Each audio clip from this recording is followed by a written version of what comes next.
চলো আজকে তোমাদের দেখাই বিহাইন্ড দি স্ক্রিন আমি কি করি। আসলে তোমরা তো কয়েক সেকেন্ডের একটা রিলস কিংবা কয়েক মিনিটের একটা ভিডিওই দেখতে অভ্যস্ত, কিন্তু তার পিছনে যে কত কাহিনী থাকে সেগুলো আর তোমাদের সঙ্গে শেয়ার করা হয়ে ওঠে না। আসলে আমি ছিলাম ছাদে কয়েকটা রিলস ভিডিও বানাচ্ছিলাম, তোমরা তো এই লুকের অনেক ভিডিওই দেখে নিয়েছো। ভিডিওটা আমি অনেক পরে এডিট করছি। আর এই যে এখন কিন্তু আমার রিলস ভিডিও তৈরি করার সময় হঠাৎ করে টাইমটা খেয়াল হলো, বাবা কিন্তু এই টাইমে প্রতিদিন খাবার খায়। তাই আমি তড়িঘড়ি করে নিচে নেমে আসলাম, কিন্তু এসে দেখি বাবার স্নান হয়ে গেছে। তাই আমি আর চেঞ্জ করার সময় পাইনি, বাবাকে তাড়াতাড়ি করে খাবার দিতে লেগে গেছি। তো তোমার দাদাকে বলছিলাম যে এইভাবে আর ভিডিও করো না, কারণ এইগুলো আর দেখানোর কোনো প্রয়োজন নেই। তবুও তোমার দাদা এই যে ভিডিও করেই যাচ্ছিল।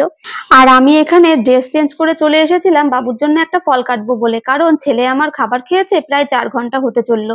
আর বাড়িতে যেহেতু আজকে ছুটিতে আছে তাই চেষ্টা করব ওকে একটা ফল খাওয়ানোর।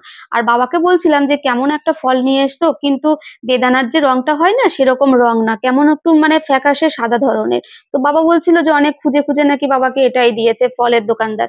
তো যাই হোক, এখানে তো আমি ফল কাটছিলাম আর তোমার দাদা কিন্তু আমাকে বলছিল মালতী মাসির মতো দেখতে লাগছে।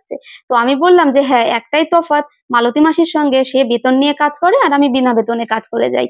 আর আজকের ভিডিওটা সেই সব ব্যাক মাইন্ডেড লোকজনদের জন্য বলছি, যে যারা ভাবে যে সোশ্যাল মিডিয়ায় এসে আমরা শুধু নাচ গান করেই সময় কাটিয়ে দিই। একদমই না, আমাদের কিন্তু ক্যামেরার পিছনে একটা সুন্দর পরিবার থাকে। সেই পরিবারে থাকে অনেক রকম দায়িত্ব, সেইগুলো পালন করে তবেই না আমাদের স্ক্রিনের সামনে আসতে হয় রংচং দেখে। তো যাই হোক, কেউ কিছু মনে করবেন না, সবাইকে বলিনি, যাদের বলেছি তারা ঠিক বুঝে যাবে। থ্যাংক ইউ সো মাচ ভিডিওটা দেখার জন্য।